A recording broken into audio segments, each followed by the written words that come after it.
Salut, c'est Rado, je suis content de vous retrouver pour la mise à jour de l'analyse technique du CAC 40. Séance intéressante aujourd'hui à plusieurs titres. Première raison, c'est que nous avons eu effectivement une baisse. Alors cette baisse est à prendre au sérieux puisqu'elle intervient à un endroit clé qui est cette zone de résistance dont on a maintes fois parlé. À prendre au sérieux également parce qu'on est sous le coup d'une... Alors je vais enlever ce dont j'ai pas besoin, voilà. Sous une vague, le coup d'une vague de Wolf. Alors c'est un peu compliqué, je vous ai mis un lien dans la vidéo précédente pour connaître la méthode, mais en gros vous avez des points ici. 1, 2, 3, 4, 5, activés par le retour dans la zone inférieure ici sur cette clôture, donc c'est activé et à partir de là on sait qu'il est plus probable d'aller chercher le point 4 que de ne pas le faire. Il n'est pas très probable d'aller chercher un contact avec la demi-droite ici 1, 4, 6 qui est à venir, mais on va dire que le ratio gain-risque est intéressant. En tout cas ce qui est sûr c'est qu'un retour sur les 6643 est plus plausible qu'il ne l'est pas. Ok, donc en ce sens c'est pas surprenant. D'autre part, même si on ne tient pas compte de cette vague de vol qui, avouons-le, est quand même assez complexe pour les débutants, on a de manière plus classique un biseau ascendant. Il faut savoir que les biseaux ascendants se cassent plus souvent par le bas qu'ils ne se cassent par le haut avec les objectifs intermédiaires qui sont d'aller chercher le point auquel on a accroché la partie basse et comme par hasard, vous voyez, ça donne le même objectif que la vague de Wolf. Autre élément à comprendre ici, c'est le chandelier d'aujourd'hui qui est un chandelier purement d'indécision. Vous voyez, quand vous avez un petit corps, une mèche haute et une mèche basse, c'est un chandelier d'indécision. Autrement dit, la dynamique, l'inertie est vraiment haussière. Mais comme je l'ai montré la dernière fois, on n'a jamais eu 10 bougies hebdomadaires d'affilée haussière. Et moi, je vous montrerai quand même, voilà, parce que ça sera fait. Et comme vous pouvez le voir, c'est quelque chose qui est rare. Hein. Enfin, c'est pas rare, c'est inédit. 1, 2, 3, 4, 5, 6, 7, 8, 9, 10. Ok, donc on n'a jamais eu ça auparavant. Autrement dit, le caractère exceptionnel de la hausse est évident. Okay, et ce qui le rend d'autant plus dangereux. On a des éléments d'Aiki Nashi qui montrent que forcément ça s'affaiblit un petit peu parce que hier c'était une bougie rouge, aujourd'hui c'est une bougie d'indécision. Lorsque vous voyez regarder la bougie de Aiki Nashi, elle n'est plus haussière, hein, c'est une bougie purement d'indécision. Donc voilà, ce sont des signaux d'alerte. Alors ça ne change pas grand chose à mon scénario, et je vais vous en parler un petit peu plus tard, mais on se rapproche du moment de vérité. J'aimerais vous parler maintenant des éléments techniques. La moyenne mobile à cette période, elle est toujours pour l'instant ascendante. Néanmoins, vous voyez, elle est testée de plus en plus souvent maintenant. Elle joue toujours son rôle de support dynamique, mais de moins en moins bien, hein, puisqu'on l'enfonce. Donc, mais c'est toujours haussier. La moyenne mobile à 20 périodes, elle est ascendante au-dessus, donc la tendance générale est haussière. La moyenne mobile à 50 périodes est ascendante et on est au-dessus. On ne la voit pas, elle est en dessous là. Donc la tendance de fond est haussière, la moyenne mobile à 200 jours est en dessous des cours, donc la tendance de long terme également est haussière. Et au niveau des indicateurs techniques, je n'ai rien de plus à vous proposer, si ce n'est la M50, M200, la fameuse croix dorée. Alors, c'est pas tout de suite, mais ça risque de se produire cette semaine, donc je préfère vous prévenir à l'avance pour qu'éventuellement vous puissiez la jouer. Comme je l'ai dit, alors attendez, c'est mieux si je la mets, voilà. C'est pas encore pour l'instant acquis, mais ça devrait se faire normalement d'ici 3 séances. Alors, dans 3 séances, normalement, la bleue passera au-dessus de la noire, et encore une fois, c'est un des signaux de long terme les plus fiables. On va donc regarder aujourd'hui ce qui s'est produit la dernière fois qu'on a eu des croisements dorés, comme on dit, M50, M200. Est-ce qu'on pouvait gagner de l'argent avec les stratégies suivantes? Alors, je vais prendre un exemple, ça sera beaucoup plus clair. Voilà, ici. Donc, vous voyez, le signal a été donné sur cette bougie-ci. Autrement dit, au moment où la M50 a croisé la M200, on était précisément là. Alors, vous voyez qu'il y a 3 pouces verts. 3 pouces verts pour dire 3 choses. 1, qu'on a fait plus 10% avant de faire moins 10%. Bon, on n'a jamais fait moins 10% en fait, hein, on a fait plus 10% avant de faire moins 10%. un deuxième pouce vert pour dire qu'on a fait plus 20 avant de faire moins 20. On va monter jusqu'à voilà, 20 et quelques. Et un troisième pouce vert pour dire qu'on a fait la distance au plus bas du cycle baissier de la quand ça s'appelle la croix de la mort en fait, quand la M50 croise la M200 à la baisse.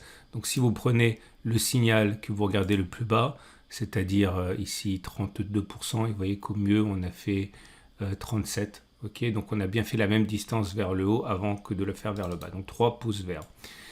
Là vous avez 1 pouce vert et 2 pouces rouges parce qu'au moment où le signal a été donné, c'est-à-dire sur cette bougie là, on a bien fait au pire moins 5,84, au mieux 11,66. Donc oui, on a fait plus 10 avant de faire moins 10.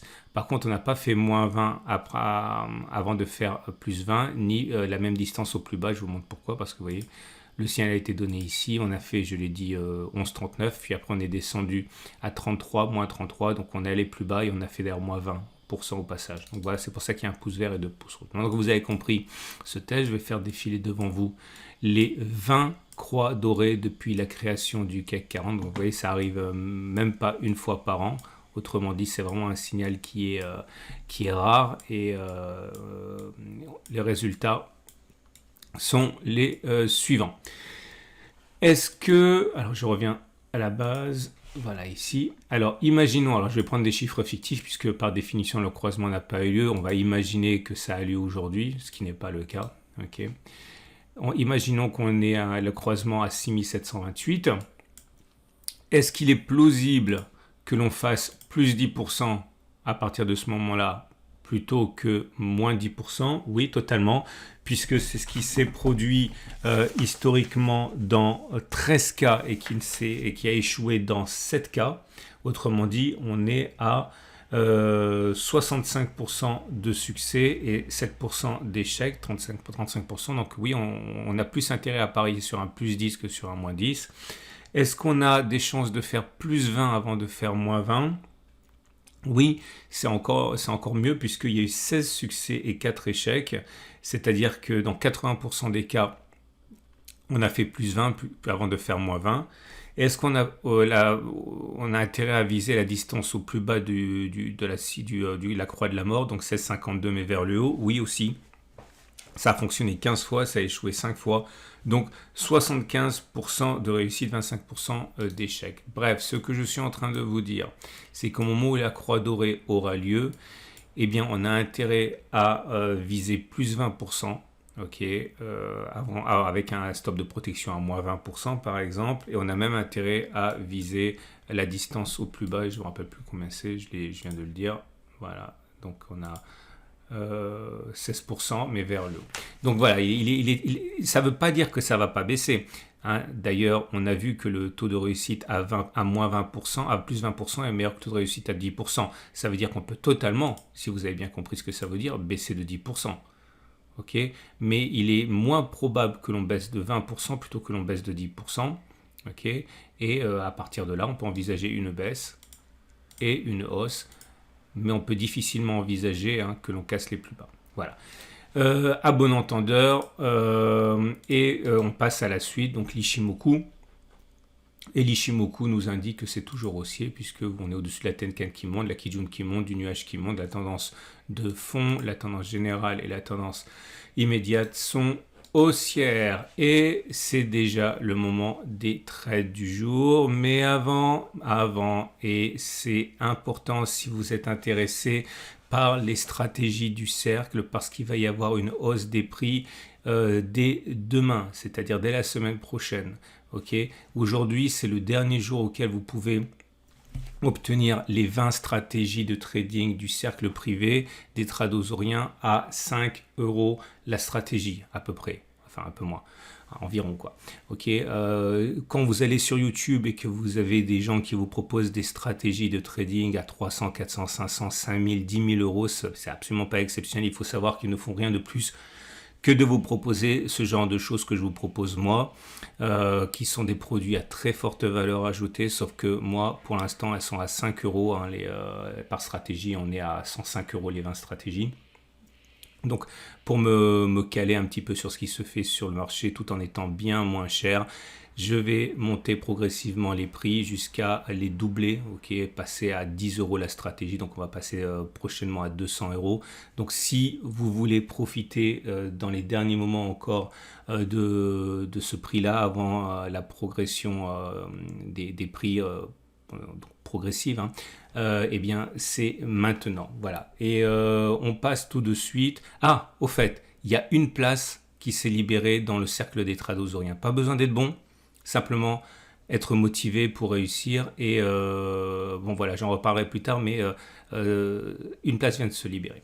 Donc on passe maintenant au trade du jour. Alors si vous êtes haussier, naturellement, bah, vous avez compris que vous pouvez faire ce qu'on a testé avec l'Ishimoku, avec la M50, M200. Mais attention, évidemment, ne faites pas ça avec des CFDA au comptant, hein, ça va vous coûter trop cher en temps de garde, hein. Préférez les CFD à risque, pardon, les CFD à échéance, hein. Vous payez un petit peu plus cher à l'achat, mais après vous ne payez pas lorsque vous gardez vos CFD. Si vous voulez spéculer à la baisse, vous êtes toujours bon, hein, pour construire une opposition. Moi, je vous ai expliqué que j'ai eu un stop de protection très haut, hein. J'ai déjà rentré un quart de mon risque, je l'ai dit à peu près ici. Non, c'était 6608, je crois. Ouais, à peu près par là. Bon, bref, quelque part par là. J'ai malheureusement loupé à quelques 0, quelques pourcents près mon entrée sur la résistance journalière, mais à mon avis, on va y aller. À mon avis, ce qu'on va avoir, c'est un truc comme ça. Ok ? Je l'ai déjà dit, je le répète simplement pour les nouveaux, mais encore une fois, c'est mon scénario de travail, c'est absolument pas ce qui va se passer nécessairement, c'est un scénario de travail. Voilà. Plein de choses pour vous. Ce week-end, vous allez retrouver également en vidéo mes perspectives de l'or pour 2023. Vous allez trouver également ma stratégie cœur satellite pour la gestion de vos investissements de long terme. Vous allez trouver lundi le format de trading et le format crypto. Bref, beaucoup de choses pour vous. Je vous souhaite une excellente journée et encore une fois, considérez maintenant d'acheter vos packs de 20 stratégies si vous avez un intérêt pour ça avant que cela monte, parce que ceux qui vont me découvrir à partir de maintenant n'auront pas la possibilité, hein, d'avoir ça à ce prix là. Voilà, à tout de suite pour d'autres vidéos.